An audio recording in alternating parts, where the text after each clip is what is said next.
He was called the Red Napoleon, a hero of the revolution, a genius of modern war. Mikhail Tukhachevsky, born to nobility, but fought for the Red Army. A man of vision in a world ruled by fear. Russia, 1920. The Civil War rages. White armies threaten Moscow. Tukhachevsky leads from the front, fearless, ruthless, brilliant. He crushes rebellions. He defends the revolution. He saves the Soviet state. Lenin praises him. The army follows him. The people know his name. He dreams of a new Red Army. Tanks, air power, fast mechanized divisions. He studies German tactics. He speaks of future wars fought with machines, not men. But in Stalin's Russia, new ideas are dangerous. So are men who are too admired. Stalin watches the parades. He sees Tukhachevsky, tall, proud, confident. Crowds cheer him. Officers salute him. And Stalin frowns. A whisper starts in his mind. Too popular. Too ambitious. Too dangerous. Paranoia takes root, the seed of destruction. Tukhachevsky writes military reforms. He warns that Germany is rearming. He urges Stalin to modernize, quickly. But Stalin doesn't like warnings. He doesn't like advice. He likes obedience. The Red Napoleon is becoming a threat. And in Stalin's world, threats don't live long. The stage is set. The whisper campaign begins. And soon, one of the greatest generals of the Red Army will face his own executioners. Moscow, February 1937.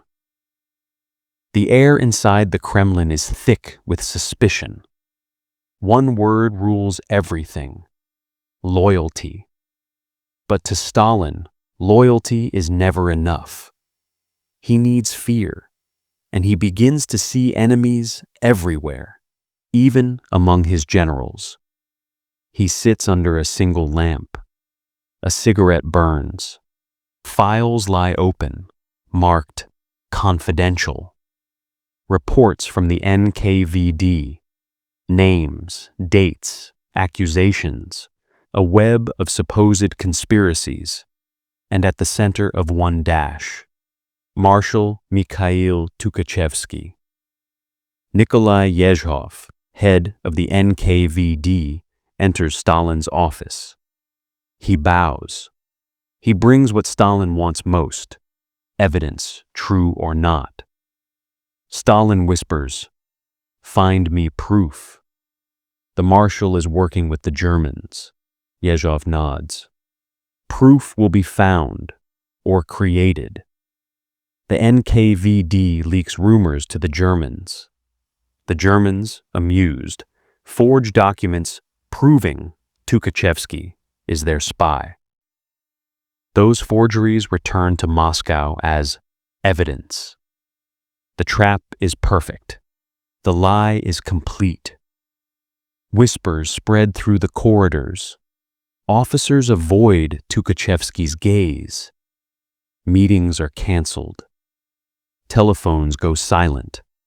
He senses it. He feels the cold shift around him. He knows Stalin's smile has changed.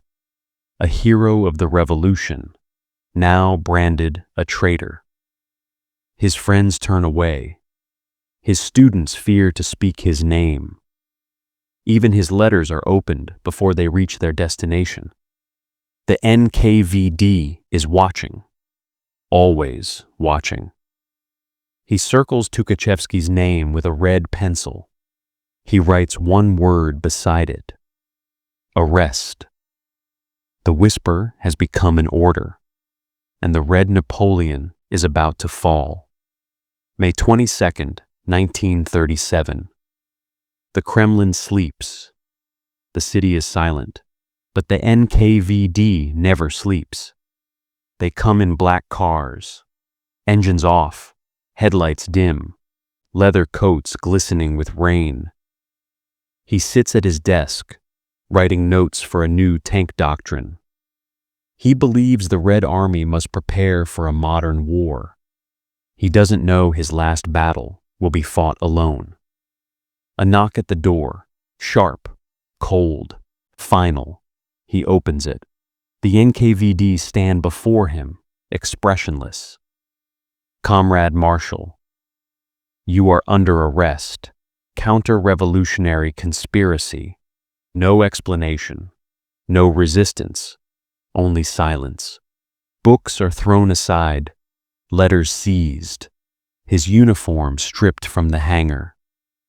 Every medal, every ribbon means nothing now." Tukhachevsky turns once more to his wife. He whispers, "Tell them I am loyal. I served the revolution." They drag him away. The door closes.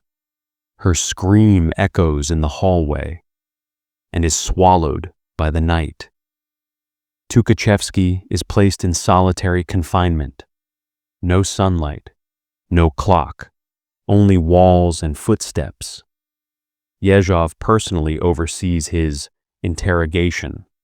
Stalin demands a confession, no matter how it's obtained. They beat him. They break his ribs. They force him to sign what he doesn't believe. Days blur. Names are extracted. Others arrested. Generals, marshals, commanders. A purge begins. He reads the so-called confession. He smiles. "The traitor has confessed," he says. "Now we cleanse the army." No trial yet. No evidence needed. The fate of the Red Army is sealed with one signature. Narrator, somber tone. The arrest of Marshal Tukhachevsky is not justice. It is a message. To every general, to every citizen, Stalin's word is law. And even heroes bleed when power feels fear. The verdict is already written. The trial is just a performance. In Stalin's Moscow, guilt comes before evidence, and confession comes before mercy. Tukhachevsky sits in darkness, bruised, starved, broken. For weeks, the NKVD has torn him apart, mind and body, sleep deprivation, endless interrogation, isolation. Every question ends with a blow. Every answer written for him. He tries to resist, but everyone has a limit. Stalin gathers his closest men, Voroshilov, Molotov, Yezhov. The room is thick with cigarette smoke. Stalin. The army must be cleansed. They planned to betray me. Voroshilov hesitates. But Comrade Stalin, these men are loyal. Stalin cuts him off. Loyalty is what traitors hide behind. Silence. Everyone nods. No one dares question him again. The trial begins. No public, no defense lawyers, just judges, NKVD guards, and the condemned. 8 generals stand accused: Tukhachevsky, Yakir, Uborovich, others who once commanded entire armies. Now they stand in chains. Espionage, treason, plotting with Nazi Germany. The lies are absurd, but no one laughs. The judges already know the outcome. They just wait for Stalin's call. He stands tall, as much as his bruised body allows. He looks around the silent courtroom. I have always served the Soviet Union. I have always been loyal to the Red Army. I am not a traitor. No applause. No reaction. Just a single nod from the NKVD officer in the corner. The session ends in minutes. Verdict: death by shooting. A telephone rings. He listens. He says only one word: approve. The order is signed. Execution scheduled for the next day. The trial was a lie. The verdict, predetermined. But for Stalin, it wasn't about truth. It was about power. The army would obey, or it would burn. The night is still. No sound but the shuffle of boots and the hum of a single light bulb. It is just after midnight. The fate of 8 generals has already been sealed. Marshal Mikhail Tukhachevsky, hero of the revolution, is now prisoner 001. Doors open one by one. Guards lead the condemned down a narrow hallway. The air smells of oil, sweat, and fear. No one speaks. Every step echoes like a drumbeat. They know where this path ends. An NKVD officer reads the sentence. His voice is flat, mechanical, rehearsed. For crimes against the Soviet state, for treason, and for conspiracy with foreign powers. The sentence is death. The marshal listens. He doesn't flinch. He stands straight, back rigid, head high. He looks at the officer and says quietly, "History will judge who was the traitor." No priest, no witness, no mercy. A single pistol shot, then another, and another. Within 20 minutes, all 8 generals are dead. A phone rings. Yezhov's voice on the line. "It is done, Comrade Stalin." Stalin takes a slow drag from his pipe. He doesn't answer right away. Then he murmurs, "Good. Let this be an example." He puts down the receiver and continues working as if nothing happened. The city wakes. Newspapers stay silent.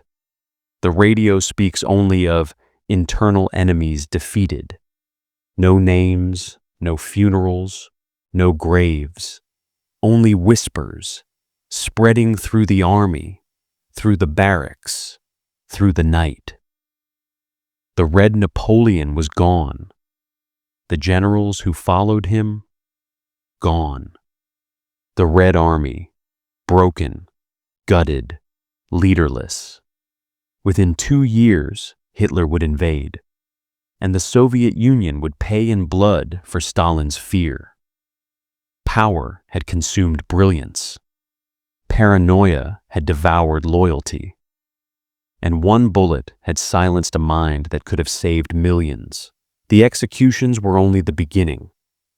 After Tukhachevsky's death, the Great Purge devoured the Red Army.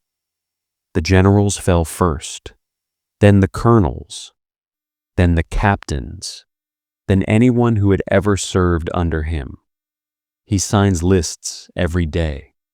Names, ranks, sentences. He doesn't need trials anymore, just signatures. Each page means another dozen men erased, another memory buried. Cells overflow. Men once decorated with medals now kneel before their interrogators. Confessions are forced. Executions are endless. By the end of 1938, 3 of 5 marshals, 13 of 15 army commanders, 8 of 9 admirals, and tens of thousands of officers are gone. The Red Army bleeds without ever going to war. We no longer ask who is guilty. We only ask who will be next.